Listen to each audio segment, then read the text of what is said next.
या निमित्ताने या सरकारने आज कृषी पशुसंवर्धन दुग्ध विकास विभागात सांगली जिल्ह्यामध्ये बरीच पदं रिक्त आहेत.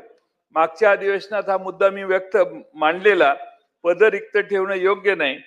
दैनंदिन शेतकऱ्यांच्या जीवनाशी त्यांनी सांभाळलेल्या जीव लावून सांभाळलेल्या जनावरांची आरोग्याची संबंधित हा विषय आहे आणि म्हणून शासनाने लवकरात लवकर या जागा भराव्यात. त्याचबरोबर दुग्ध विकास विभागाला 1,00,000 रुपयेच आता आउटले दिसतोय. त्यामुळं दुग्ध विकास विभागामार्फत दुधाला अनुदान देण्याची जी योजना आहे ती सरकार बंद करणार का? करणार नसेल तर त्याला किती नियतव्यय देणार? करणार नाही एवढी नुसती घोषणा करून चालणार नाही, तर उत्तरात आपण किती पैसे देणार या दुग्ध विकास विभागाला हेही सांगणं गरजेचं आहे. अध्यक्ष महोदय, युरिया खताची सबसिडी मागच्या वर्षीपेक्षा केंद्र सरकारने आता यावर्षी कमी केलेली आहे, केंद्राचं बजेट बघितलं तर.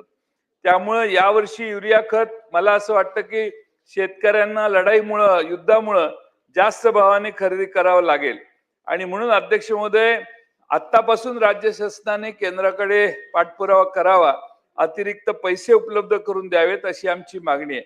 अध्यक्ष महोदय, मत्स्य संपदा विभाग आमच्या राणे साहेबांच्याकडे आहे. मुख्यमंत्र्यांनी भाषणात 1240 कोटी रुपये दरवर्षी खर्च करणारी योजना अर्थसंकल्पात घोषित केलेली आहे. 9 तारखेला एक GR निघालेला आहे आणि 9 तारखेला GR जो निघालेला आहे तो आपण मंत्री महोदयांच्या संमतीनंच असेल. या शासनाला नेहमीची स्टाईल काय आहे, सगळ्या योजना एकत्रित करायच्या, नवं नाव द्यायचं आणि मग लोकांना वाटतं काहीतरी आपण नवं केलेलं आहे. अध्यक्ष महोदय, थोडेफार बदल केलेले आहेत. माझं म्हणणं अध्यक्ष महोदय, 1240 कोटीची जर खर्च करण्याची योजना मुख्यमंत्री देणार असतील तर मग या विभागाचा नियतव्यय किती? नियतव्यय 259 कोटी रुपये. म्हणजे 259 कोटी 1240 कोटीचा प्लॅन त्यांनी आता जाहीर केलेला आहे. माझी विनंती आहे की आम्हाला हे स्पष्टीकरण द्यावं की 1240 कोटी नव्यानं सरकार पुरवणी मागणीत देणार आहे का? असे पुरवणी मागण्याच्या बेरजा करून करून 1,00,000 कोटीपेक्षा जास्त पुरवणी मागण्या तुम्ही न्याल, त्यावेळी पुन्हा एकदा तुमचा सत्कार आपण सभागृहातच करू. पण अध्यक्ष महोदय, आता लाडक्या बहिणीच्यासाठी आपण अनुसूचित जाती आदिवासी विभागाचा निधी वळवला, जिल्हा योजनांचा निधी वळवतो, तसं अध्यक्ष महोदय ही जी योजना आहे याला स्वतंत्र निधी द्यावा आणि त्याची तरतूद करावी अशी माझी विनंती आहे. आता अध्यक्ष महोदय, भारत अमेरिका व्यापार करार झालाय म्हणतात. झालाय की नाही हेही केंद्र सरकार सांगत नाही, पण जे बाहेर येतंय त्यामुळं भारतीय शेतकऱ्यांच्यावर मोठं संकट आलंय असं मला वाटतंय. आपला 2-4 एकराचा शेतकरी अमेरिकेच्या 1000, 2000, 10,000 हेक्टरच्या शेतकऱ्यांच्या बरोबर आणि अनुदान घेणाऱ्या शेतकऱ्याच्या बरोबर लढाई करणार आहे आणि म्हणून अध्यक्ष महोदय, सोयाबीन, कापूस, ऊस, मका, दूध हा सगळा शेतकरी भरडला जाणार आहे. अमेरिकेमधून 40 रुपये लिटरवाला इथेनॉल ज्यावेळी येईल त्यावेळी इथे 60 आणि 70 रुपयाचं इथेनॉल कोण घेणार आहे अध्यक्ष महोदय? दुधाला अगोदरच भाव नाही, त्यात आता हे अनुदानाचं काय मला होतंय माहित नाही. अनुदान आता सध्या जास्त प्रेशर आलं की जाहीर करतील अनुदान. पण अध्यक्ष महोदय, अमेरिकेतून दूध आणि पदार्थ ज्यावेळी 0 टेरिफवर भारतात येतील त्यावेळी अध्यक्ष महोदय आपण काय करणार? आणि म्हणून माझा मुद्दा एवढाच आहे की आपला शेतकरी टिकवण्यासाठी राज्य सरकारने काय उपाययोजना केली आहे का? त्यासाठी केंद्र सरकारचं धरसोडीच्या आयातीचं धोरण मागच्या 10 वर्षात शेतकऱ्यांचं प्रचंड नुकसान झाले. कांद्याला भाव मिळायला लागला तर लगेच निर्यात बंदी करून सगळं आपण बाहेर कांदा द्यायचं बंद करतो. तेलबियांचंही आयात होते.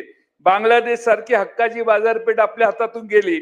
आपला केंद्रानं धोरण ठेवलं, बांगलादेशकडे काही पाठवायचं नाही किंवा त्यांनी कर लावलेला होता. अध्यक्ष महोदय, आपल्या धोरणाला कंटाळून बांगलादेशच्या शेतकऱ्यांना त्यांनी प्रोत्साहन दिलं आणि आपली चांगली हातातली बाजारपेठ गेली. माझी एवढीच सरकारला सूचना आहे की मुख्यमंत्र्यांनी भाषणात त्यांच्या अर्थसंकल्पात झाले की आम्ही भारतीय शेतकऱ्यांना जागतिक बाजारपेठ खुली करून देतोय. जागतिक बाजारपेठ तुम्ही खुली करून देताय का? त्या शेतकऱ्यांना अमेरिकेतल्या शेतकऱ्याला भारताची बाजारपेठ तुम्ही खुली करताय याचं स्पष्टीकरण. सभागृहाची वेळ सभागृहाचे कामकाज सभेपर्यंत वाढवण्यात येत आहे. मी 5 मिनिटात संपत आला विषय. आणि त्यामुळे माझी शासनाला विनंती आहे की आपण अशी घोषणा करणं अध्यक्ष महोदय हे परिस्थितीशी विसंगत आहे आणि ती दिशाभूल होते असं माझं मत आहे. अध्यक्ष महोदय, आमच्या गुलाबराव पाटलांचा विभागात जलजीवन मिशनसाठी केंद्र शासनाने मुख्यमंत्र्यांनीच काल सांगितलं की 2028 सालापर्यंत 8,69,000 कोटी रुपयाचा नियतव्यय मंजूर केलेला आहे.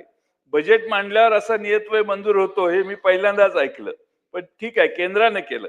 आता ते केंद्रानं म्हणजे त्यांना पुरवणी मागण्या मांडाव्या लागतील. परंतु अध्यक्ष महोदय, जलजीवन मिशनच्या अंतर्गत जी थकीत बिलं आहेत ती गुलाबराव पाटील साहेब देतील असा मला विश्वास आहे. आणि त्यांनी मनात आणल्यावर काय होत नाही, त्यांनी नक्की मनात आणलं तर आमच्या सांगली जिल्ह्यातल्या माझ्याच मतदारसंघातल्या बऱ्याच जलजीवन मिशनची कामं प्रलंबित आहेत. माझ्या वाळवे तालुक्यात 54 कामं प्रलंबित आहेत. सांगली जिल्ह्यात 683 कामापैकी 287 कामं प्रलंबित आहेत आणि ही कामं पूर्ण करण्यासाठी 470 कोटी रुपयाचा फक्त निधी आवश्यक आहे आणि तो त्यांनी द्यावा अशी माझी विनंती आहे. खरं म्हणजे माझ्या तालुक्यात 84 कामापैकी 47 कामं अपुरी आहेत आणि महाराष्ट्र जीवन प्राधिकरण जलजीवन मिशन मध्ये जीवन प्राधिकरणामध्ये 28 कामातल्या 28 कामं अपूर्ण आहेत आणि 40 कोटी रुपयाचा त्यांना निधी लागणार आहे. बहादूरवाडी सारखी योजना 20%च काम झालेलं आहे. लाडेगाव सारखी योजना 20%च काम झालेलं आहे. बावची, एडनिपाणी, वाळवा, साखराळे, पेठ, गोटखिंडी ही कामं प्रगतीत आहेत. त्यामुळे या सगळ्या कामांना सरकारने निधी द्यावा एवढीच या ठिकाणी विनंती या निमित्तानं करतो. आणि या ठिकाणी मला पुरवणी मागण्यांवर बोलायला आपण संधी दिली म्हणून आपले आभार मानून मी माझे 2 शब्द संपवतो. अनिल पाटील.